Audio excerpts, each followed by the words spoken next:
Welcome back to Tabletopped. Today we are going to be talking about something I'm actually surprising all of you because you asked me to, which is that I have a situation that came up in one of my games I want to talk through with you guys. The thing is about it that I want to get all of your opinions. I'm going to read out the DM that I got, and then if you guys can ask questions about the situation or whatever. You know? Yeah, someone at my table. At your table. Yeah, and after a situation happened. Advice for you. Yeah, I just want to kind of clock what you guys think about this subject. I think I've already sort of handled it in the way that I would, but I'm interested to hear how you guys would go about it. You know what's funny? Before I was like, just give it to us cold. Yeah. And then you tried again to ask us the question. And I was like, just give it to us cold. Yeah. And now that we're here, I'm like really, really anxious that we're just gonna tear apart one of your players at the table. And we're just gonna be like dunking on them. And be there's terrible opinion. Hey, your Franco, player has. And now I'm like, oh no, I'm like sweating bullets that this person's gonna catch a stray from me. We're never gonna know this person. We can say whatever we want. Yeah, They're not real. I'm playing to a us. character. Yeah, both of you are I'm not that true stressed. in this, right? But why don't we go around and actually introduce all of ourselves? I'm Nick, your host. Franco, you just introduced yourself. I'm Franco. I'll be playing Franco, more stressed than usual. That's such a good point. Who I'm- are you today? I'm Rio, and I think I'm gonna be the gracious read person. Wow, I'm gonna be nice. I love that. And you? I'm Shade, Yeah. and I'm gonna tear this person up. Fuck this person up. Oh man, I've never Okay, been the good first one read. before. Here we go. I am going to just read out Well, what we'll I see. got, and then feel free to ask any questions about the general situation. Would you like me to say anything about the situation No, up top? just ask the Nope. question, and I'll ask clarifying Question questions Here we as they go. come along. Hi, Nick. I was Oh, they start off with hi. I was like, oh Jesus. Everyone knows you start off a hello. Yeah, at and least. a formal meeting to your DM. If you're DMing your DM, you better say, "Dear Master Nicholas." God, Okay, sorry, off the rails. sorry. Okay, here we go. No shit. I mean, hi's fine. Hi, Nick. I was reflecting on our last session and wanted to reach out through chat through the interaction between an NPC at the Hole in the Wall, which is a restaurant in the game, and I'm still learning the dynamics between DM and player autonomy at the table. So I hope my reaction to this conversation with this NPC isn't totally off base. Candidly, I felt quite cornered in that interaction.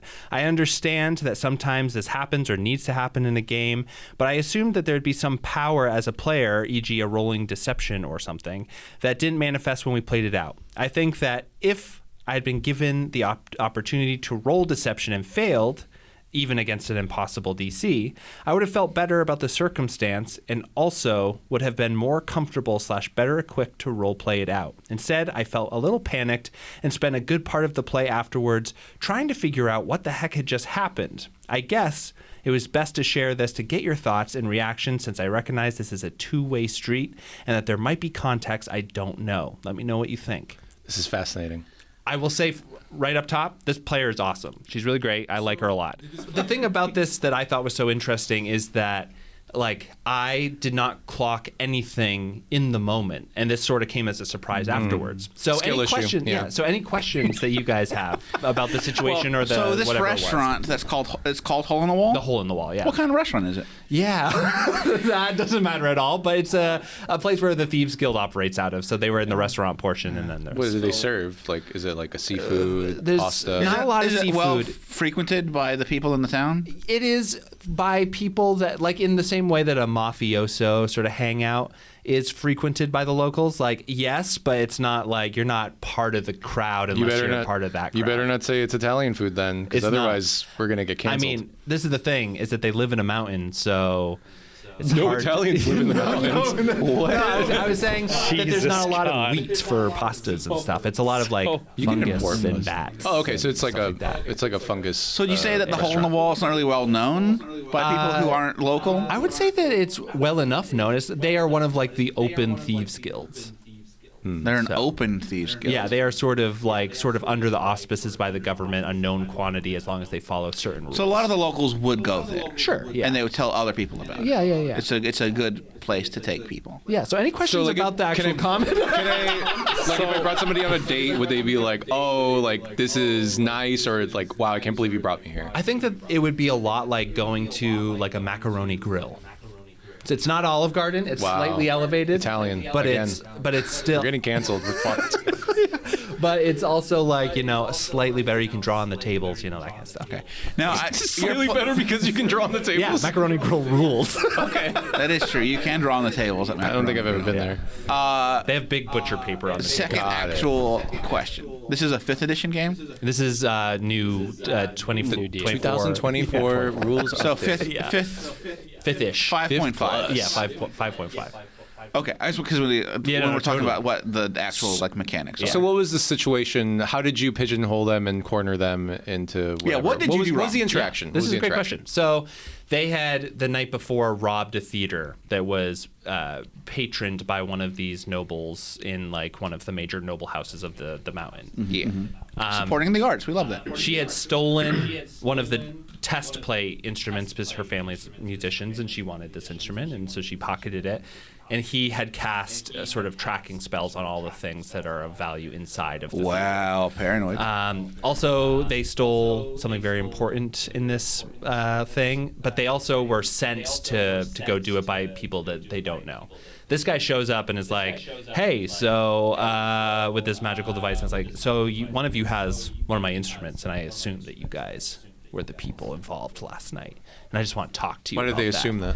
Because the person who has the instrument that was stolen from the place the night before. So only a few hours have passed. Oh, so They had an apple and it had an AirPod exactly. tag. so it had a tracking device on it. Yeah. Okay, got it. Like a magical tracking spell kind of thing. And the players knew this, or They didn't. She just picked it up sort of off the ground. okay, yeah. And then they just didn't think to investigate whether or not this had a tracking device. Yeah, because I Why mean, would you? they're also like level 1, so it's not like they're super, knowledgeable about magic as characters at this point. So, yeah. Sure. So was this specifically what your player Yeah, was so she worried was feeling, about? She was or- feeling as though she was cornered, and in a way she was, because the character had a lot of the information and was sort of like, hey, so I want you guys to tell me who sent you to do that, and like, let's talk So about like this. the NPC was like, I know you have my shit. Yeah. And they were like, give it back and also tell me who sent you. Yeah, and Okay. the rest of the crowd were sort of like, no, we didn't do anything. We don't know what you're talking about. And he's like, I literally know that you have something from the place. A couple other questions. Which This is session session 2 or it's 3? 2, but with a session 0 and a 0.5. Yep. So, So this is still very establishing. much. Yeah. Yeah. Any other questions? And this player first time. player? She's new, but I think that she's been in like 1 or 2 other campaigns. First time, long time. Sure. Yeah, first time, long time. So, okay, I have another question. Yeah. So how did this kind of shake out? Like, what did this player try to do? So she was basically like, I have no idea what you're talking about. I think you have the wrong person. Like, then- none of us here know what's going on. And he was like, well, I know you have this recorder. And she's like, I don't know what you're talking about. Deny, which is totally valid. And also something that I, as a GM, was like, I'm not going to make you roll on that because you're Why would denying. you? Yeah, you're denying this. He has this information that he feels really strong about. You're probably not going to convince him. But her thing was like, I felt very cornered. I didn't know really what to do, and I didn't feel like I could roll something to try to like action my way out. There's not of really it. anything to roll because I see two sides of this. Yeah. Because on the one hand, yes, as a player, there's something happening. You want to interact with it. Yeah, right. And the mechanics are how you interact with what's going Exactly. on. But from a story perspective, this guy does have the information. Exactly, And- right? And that's yeah, the tension between there's and he doesn't reveal that he has this tracking on him. He was absolutely like I know you have this thing. Keep going, Shade. Sorry, I talked over you. Yeah. He has this thing, and he was like, Well, I have no, I'm this. saying like I have this. I know I have a tracking thing, and I know that you are carrying it. Yeah, and she's like, I don't know what you're talking about. Well, yeah, and then he's like, this is great. And you don't really need a role because you're both you don't need a presenting role. the Yeah, yeah, yeah. information. yeah. So, I guess what was the end result here? Because, like, I in my mind, this scenario lasts 5 minutes of a 3 to 4 yeah. hour session. Maybe it was a little bit longer, like 10, but nothing more so than what you're saying. Sure. And basically, what happened was he was like, "Hey, I'm not a bad guy. I just want to know what's happening. Yes, I'm a noble. Don't hold that against me. Okay, no one's biting. Here's this thing. If you ever want to get in contact with me, use it." I'll be seeing you. He didn't want the instrument back? Well, he was like, they're all just deny. This obviously isn't working. He was like, when you guys feel more comfortable, come find me. And he gave them like a restaurant. So they didn't get to roll, but nothing negative happened to them. Because Yeah, it's more just like You went kind of soft on him. well, this is the thing is that, so peeking behind the curtain a little bit, this guy he knows that these people didn't come up with this idea, because who in their right mind would attack his like noble patron's place? So that he's was trying in the know? So he's trying to figure out who's behind it. Got it. That makes sense. And he has a good thread on the little fish. He wants the big fish. And he's trying to get to the big fish, and he doesn't give a shit about the little fish. And so was the player just sort of like, I guess I'm confused as to what they were confused about. Well, she felt like very cornered in that situation socially, which kind of is, part of the point, in that he was trying to corner you. Yeah. And she was like, I wish, like, I wanted to be able to roll a deception to try to, even if it was impossible, to try to, like, orient herself of what was happening, I guess, maybe, and then be able to act from there. Was he able, but he presented the device and he said, she didn't believe him that he was tracking them? She was just trying to, like, essentially deceive her way out. So I think that if I were in your shoes, this may, I don't know how long we'll be in this episode really, but the mini-sode. So I understand the player's frustration, but this is also, this is kind of one of those moments that a lot of people will be like, oh, it's railroading, but it's not. Sometimes there are things that are right. There are things that are impossible, and rolling for those things in any TTRPG is futile, and really not a good investment of time. But are there lateral rolls that could happen? Yes. So you could have said that, okay, you know what? You're in this situation. Clearly you're on your back foot. Why don't you roll an insight or a perception or an arcana or one of these that will essentially buy that person more information, and then they can pivot and redirect their attention. Now, Franco, I think you had your hand up first. We're trying this new thing, everybody, where we're not trying to talk over each other. Leave comments in the description. Tell us how we're doing. Rio, you should probably write down your question so you don't forget it. So I was thinking, can I tell you what I would do here? Yeah. So I would probably offer to the player, like, okay, in what way would you like to deceive this person into thinking that you don't have this, like, what are you trying to get this person to believe? Because if you want to deceive them, even if you allow the deception roll or not, and I hate, I don't like skill checks. I think they're boring and I think they're pointless and they're stupid or whatever. But the skill check is trying to do something, right, where you're like, okay, what tactic are you taking? Like, you don't have to, like, role play deception. You don't have to whatever, but, like, you do need to think, what could I possibly do to convince this man who has a tracking thing that he is showing me, and I have the object that he is tracking? What can I say? What is the thing that I can say to get him to believe me that I don't have it, or that this was planted on me, or I didn't know I had this, or whatever? Like that's totally viable. If you can't think of that at the moment, sorry, that's the game. And I don't know. It's a game, right? Like, if you fail at something, then you fail at it, and let's move forward. And my question is, what did this player actually do at the table? So this is the thing that I think is a really big part of the question. I think that is one of the reasons why I keep thinking about it, is she felt cornered and I think a little bit impotent in that moment to try to use her will on the game, right? And that's not a good feeling. What she did at the time was sort of just like deny, but also this is something that happens a lot of times where you're in a conversation with an NPC that the DM has prepared for maybe in some way and has a good sense going into the conversation, and you're kind of being taken by surprise in that moment. And sometimes, people aren't as comfortable with improv, or they're just like, I don't know what I'm supposed to be doing here. And I think that in that moment she felt sort of it's totally fine to slow down the game, to be like, okay, let's figure out, like, okay, what are you concerned about? Like, what do you think the outcome is going to be? Like, that type of thing. Because I think the big issue here underlining all of it is not the actual situation, but how you interact with an improvisational game. Yeah. Because there's a lot of things that this player had options for that it sounds like they just didn't know they had access to or could do. There's a tactical infinity to any role-playing game. There's no limits at all, and that can be very scary and paralyzing to people. Yeah, and I think that this is really the core of it, Rio. That what you said, and part of the thing is like what you were talking about, Shade, which I also really like, and sort of where I fell on answering this, which is I, as a GM, should have called for something. If I saw her, like, because that's what we always say is like, do what you're going to do and I'll call for a roll when needed kind of thing. And in that moment, she was doing her best to try to, deceive, whatever, and I didn't call for that kind of check, which I think is probably what she was looking for to center herself better, to be like, is this what I'm supposed to be doing? Going back to your infinity paralysis sort of problem. But yes. I think that part of sort of like the roll thing and being like, okay, I'm going to make you roll for that and see how well you do. Like, is there a way that you could have succeeded and then you would have had to come up with the improv thing? Yeah. So the thing that I'm thinking about now is like one thing that Shade said of the different associated roles. I could have given her more information to make it clear that he had this thing, or like how this like worked or whatever. Yeah. Or I could have been like, straight up just like, he has this thing on you. If you roll well, I could have said something like, maybe your best bet is to try to convince him that someone has sold this to you in the intervening something like time that.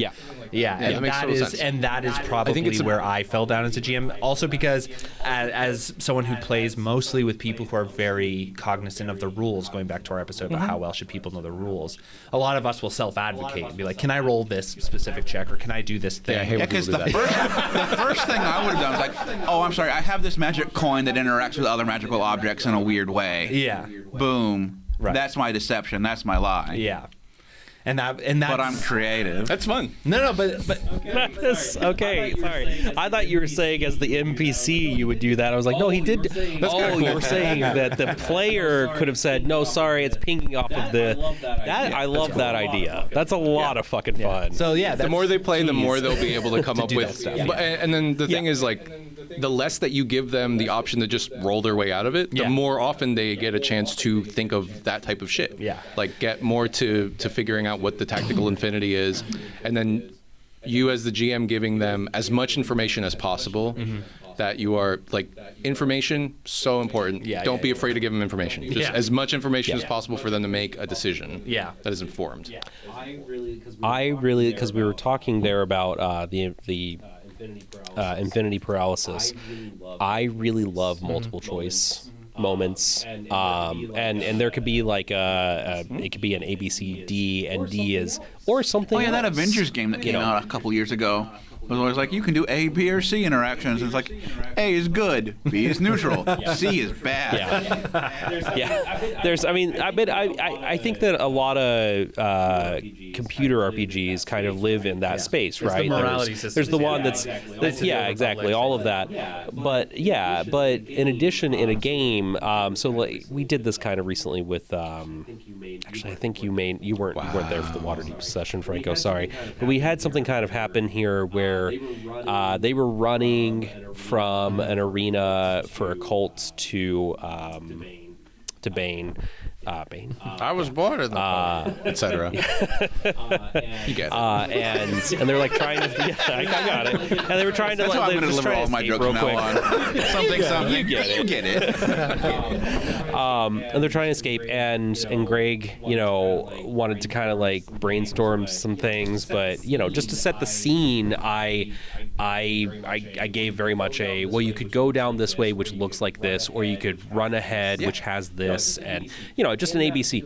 In that particular situation, you could simply say, if they roll perception or insights, you could describe, you notice that, like a perception, you notice that he doesn't have any guards with him, and with your insight check here, you see that he seems pretty calm and pleasant in this moment. But you do see an escape plan. If you were to just shove him, he's got a chair behind him, shove him over, you'll have advantage on this. I love that idea. I would not make them roll for that. I would just give them that information. Yeah, that's a good point. Exactly. Well, right. Yeah, you can just give them that information, but then there's like other things where like the shove requires a thing, the escaping requires a thing, for sure. But you've hit a pet peeve of mine in that, in which I hate having to play for the characters. Here's all the stuff you could do. Like, I presented you the thing. Now you have to think about what you want to do. But I think presenting them the fact that like he's here with no guards, he seems calm. Yeah. I think that's I don't think that's I don't want to force feed them. Oh, I'm gonna put you can push them over a chair if you want. No. I think that's where a check comes in for me. Is like there is a little bit like with the check. If you get certain levels of the check, I think that presents additional information. Like you rolled high enough, you notice that there's a chair there. It'd probably be easy to push him.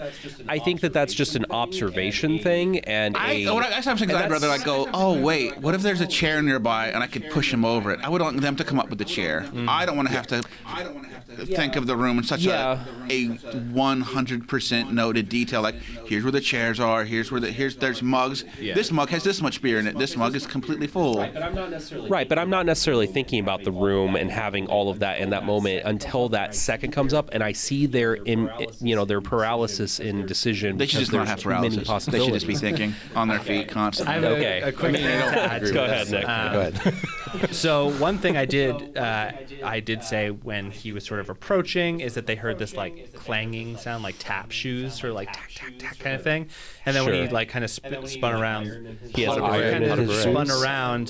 was just like a normal like elf looking dude, and then one of them is a thief and rolled a perception, and I was like, yeah, it's sort of like when he is coming off of asphalt and you see sort of like a shimmer in front of him, and it is because he's from the noble family that basically controls all magical devices in the area, and he's just like packed with a bunch of weird stuff, and he's basically more machine than person at this point. But he has an illusion over it. And so I was giving sort of like a little thing of like, there's probably something else going on here with this guy that you might not want to like fuck with. And my question to you all with that is like, at that point, am I just sort of wedging them into a conversation? You know what I mean? Well, he's seeking them out. So yeah, he's seeking them out. Yeah, that's totally fair because he knows where they are. He has a tracking device on them. He comes to them, and you describe what he looks like. Yeah. And again, I think that the timing of this specifically matters. Had this been episode, let's say, past 5, I would question some of this and go, okay, well, what was your end game here? But you're really just trying to present information to them. You're setting a foundation of what this world is. You're setting a foundation of what to expect and what repercussions are going to happen from their actions. I have a problem with the thing that you just said, Shade. Why do you think this would be bad? Or I don't have a problem with it, but I have a question. Why do you think it would be bad if this appeared in episode 5, 10, whatever? Right. I think that I immediately was like, this isn't exactly right what I'm saying. Or even episode like 20, 30. Sure. Exactly. I really meant more that this is an information gathering period of the game. Every bit of the game is information gathering at some level, which is why there was a skill for that in 3rd edition. but no, skills Franco are would stupid. hate it. Skills are stupid, and then also we don't want to give them too much information. We do. Give them every information. No, I'm bouncing off the two of you because.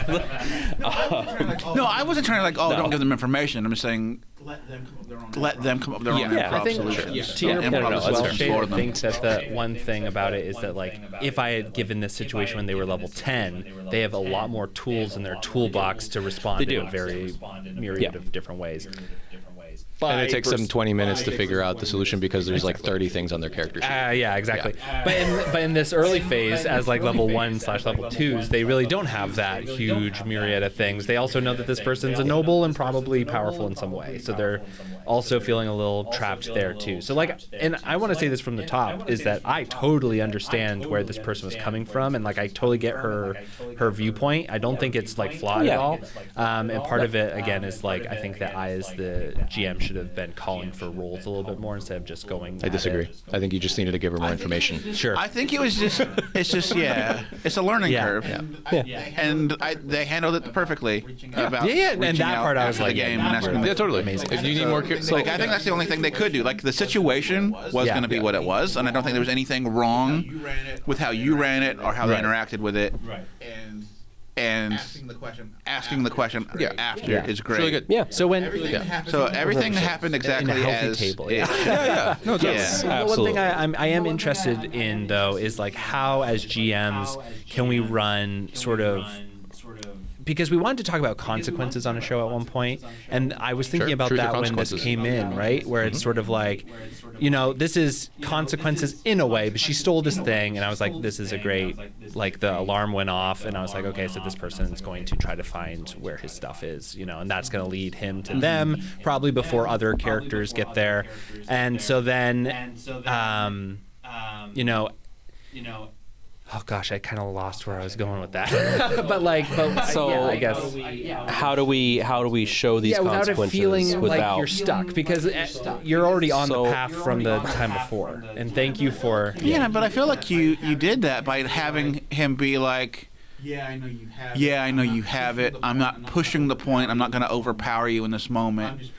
I'm just presenting you the knowledge that I can track the stuff that was stolen.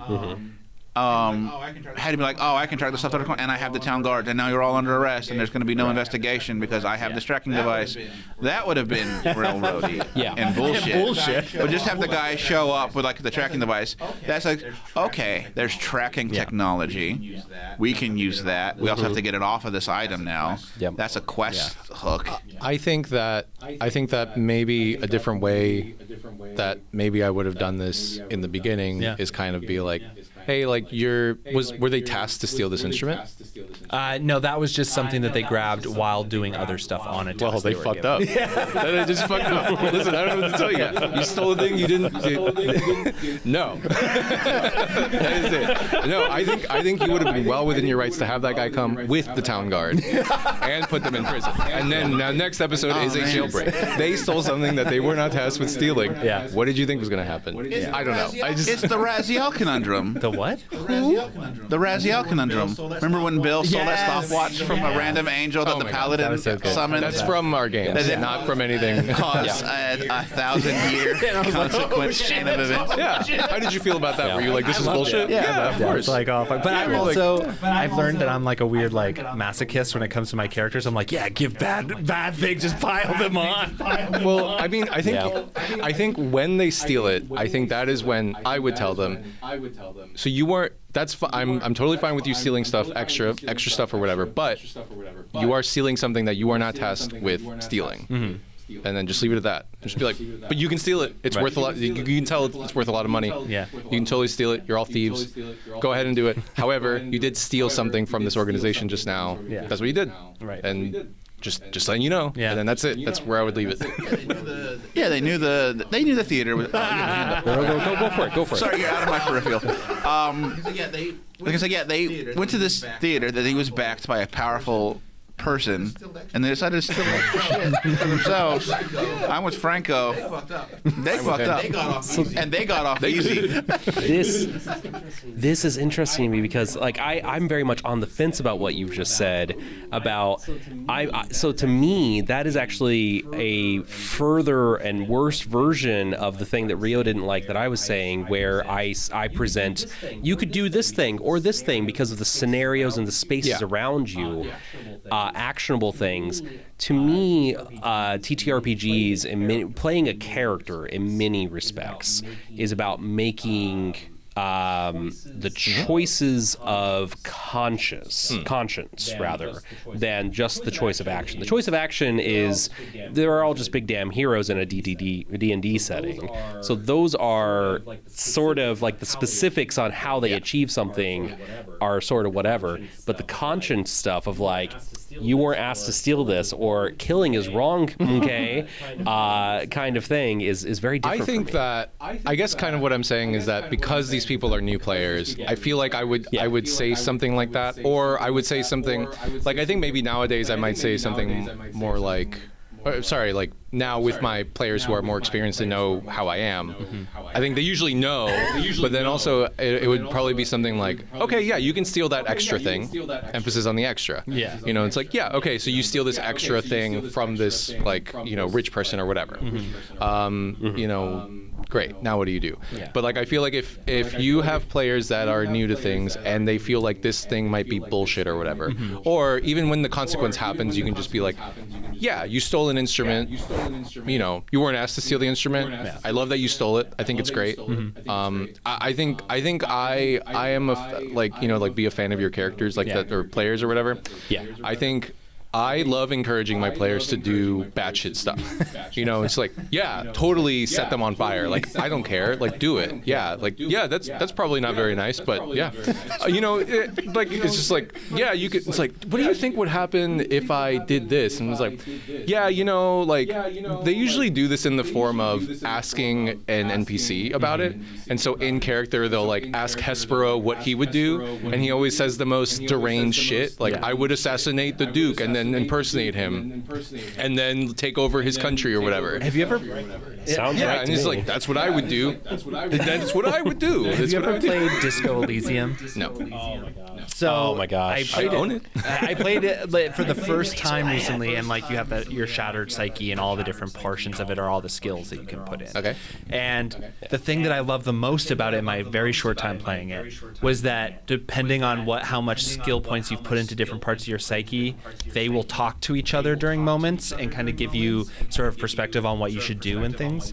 And like there was one time when I was walking out and this like big guy was like, hey, like watch it. And then my authoritarian impulse was like, you cannot back down here. If you back down right here, this guy's gonna walk all over you for the rest of your life. And then another thing was like, or you could let him by. And I was like, oh wait, these like help text things that are coming in are from a perspective, and that does not mean that the perspective is correct for what I want to do as a player. Such a cool like perspective thing. But yeah. I mean, I guess to sort of more thoroughly answer the thing that you said, Shade, I feel like the sort of like I don't want to portray it as like their conscience speaking to them, but more like, hey, like this is a potential consequence for doing something like this. Like you've stolen an extra thing or whatever that you weren't tasked with stealing.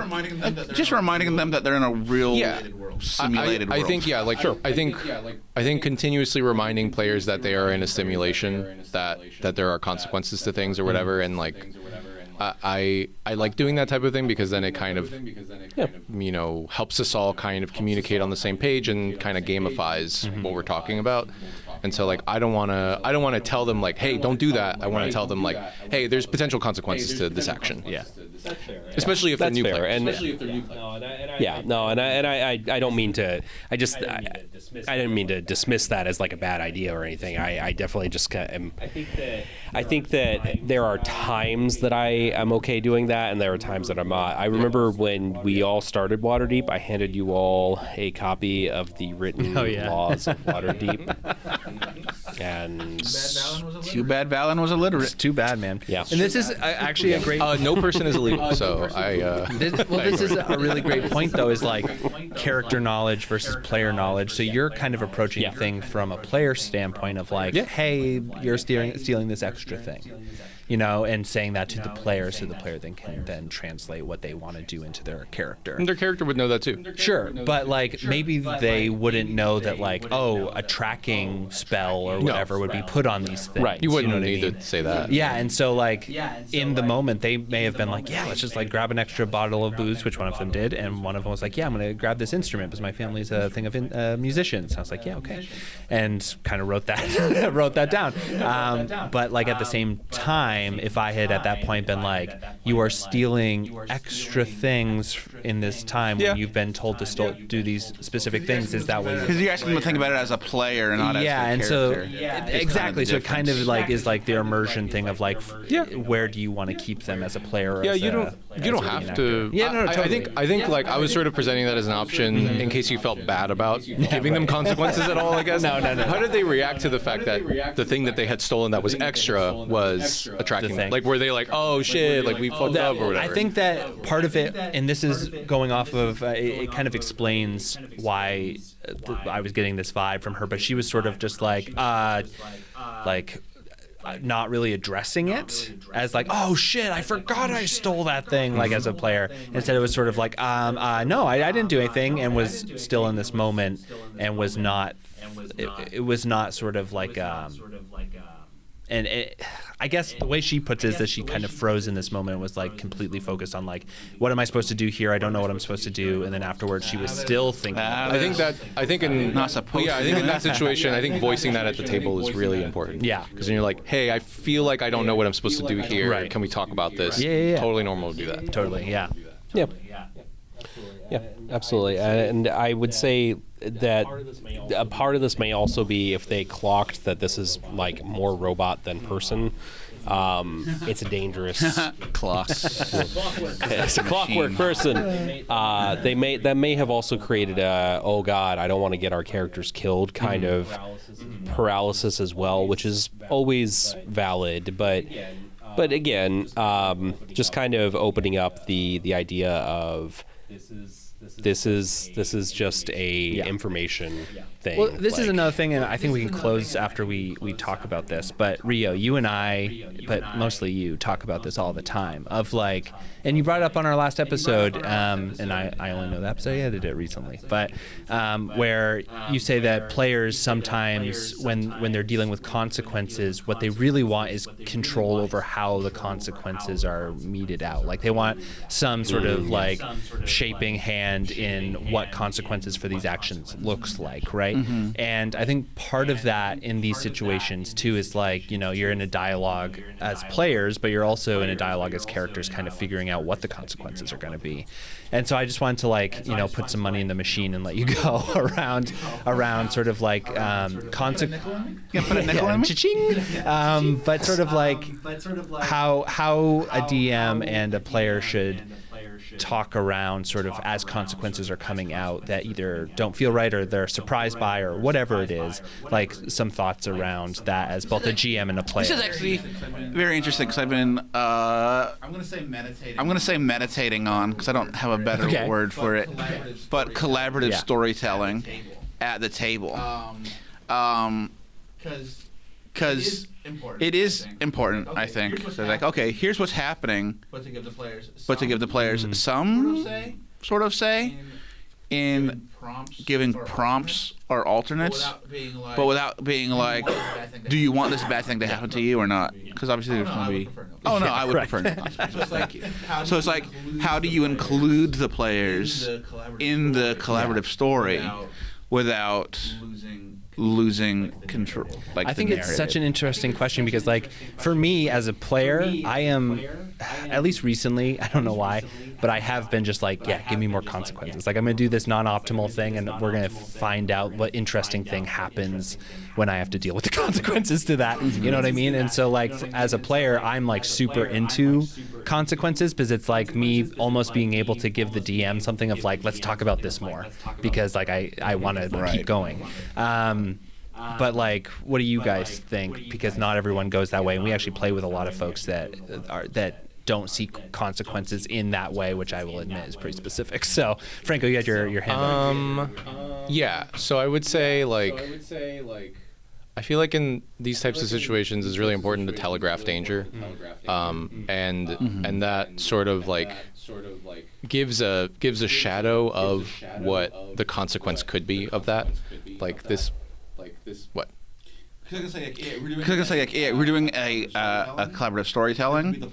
This would be the point. Like, you need to give the players the music cue that you would get in like a movie or something, where you know, oh, danger's the Jaws coming. music. You're not gonna have that in a game, and you're not gonna have like that sort of like tingling sense. This guy is glittering in magic. He is walking over to you with a confidence that, you know, you've only seen in nobles and other very powerful people, and he is directly confronting you. Yeah. This is a clear and present danger. You probably don't want to fight this person, so knock that off, right? He asks you about this thing. You stammer. You're like really thrown off. You lie, and he insists that he knows the truth. He has now given you another piece of information. I am tracking you on this instrument. As another piece of information. He's very powerful, right? This is, again, telegraphing the danger that he is hunting you down. However, he has not attacked you or called the guards or anything like that. Now what do you want to do? Do you want to respond with honesty or not? Then he tells you, okay, fine, keep your secrets. Keep your little secrets, right? And then he hands you a business card. And then this is an offer, right? And now this becomes something different. It is no longer dangerous, but perhaps it is dangerous to refuse. Yeah. And now you have, again, telegraphed another piece of information like, oh, this could be, if we say no, we're fucked. Maybe we can leave the instrument somewhere and never have to talk to this guy again, and he can just pick that up. However, he has seen our faces, etc. Right? And now he wants us to give up this person, and now we're caught between a rock and a hard place, and that is the outcome of all of these consequences. Yeah. That's really fun. Wait 1 hour. Call him on his card. Like, oh, you wouldn't believe what I just found in this pawn shop. Well, this is the thing is like actually very much so. That is what happened, like step by step. And he gave them sort of like I described it as like a restaurant vibrating plaque. When your table is ready. Sure. Yeah. And I was like, you can use that to like beeper. Yeah, exactly, to get in touch with him. But then the only thing I also did was that at the end of the session, like half a day had passed, and then she was going home with one of the other players. And when she went in to her family, which is a musical like theater troupe essentially, he was there, and the parents were like, "Oh my God, isn't this so great? Like this person who's like one of the biggest patrons of all the musical groups around here is like came by for dinner. This is like such an exciting moment." And he's like, "Hello," like That's incredible. That's so good, Nick. I kept tracking my instrument. That's awesome. And so then so I'm also like setting it up so that she can have another crack at it too. Of like, if you wanted to act differently, you can if you want, but. I'm trying to set up very clearly too with them is that because they keep asking me, they're like how likely is it for us to die? Like how scared should we be of these situations? I'm like, guys, I'm not gonna just outright kill you. I'm not gonna I could have like you said set that up to be like he marches in with 100 guards. You want to make it slow. You want to enjoy it. You want to slowly take your pound of flesh. There's no reason to just outright kill them. That's how I play. I think if you telegraph a situation wherein you could instantly die, okay, you're walking into a volcano and there's some water. It's burbling. Hey man, I'm not gonna make you roll whatever. It's not gonna take away HP.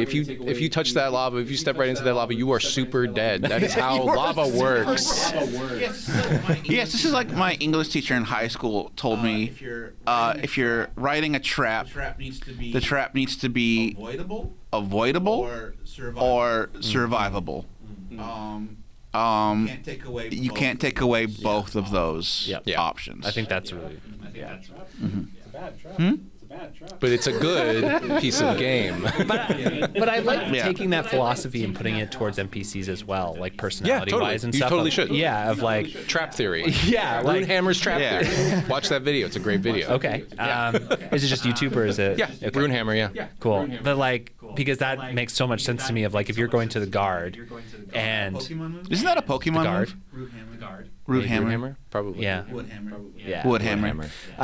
But yeah, like going to the guard captain and being like, "Hey, I need to talk to you." That person should either be survivable or like you could change their mind essentially. So I think that's really interesting.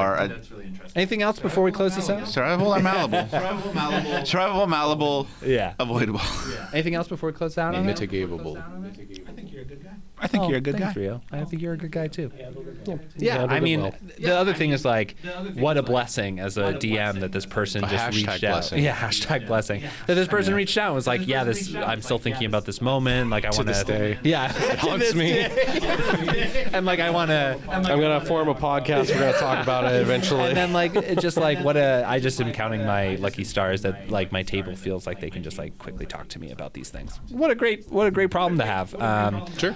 And yeah, so I encourage you all to make those types of tables for your groups. All right, this was Tabletopped. You can go to tabletopspod.com or you can go to our Patreon, patreon.com/tabletoped. Either way, you can get in touch with us there, and we will see you next week for another episode of Tabletopped. Goodbye. Rio, put your shirt back on. Put your shirt back on. Bye.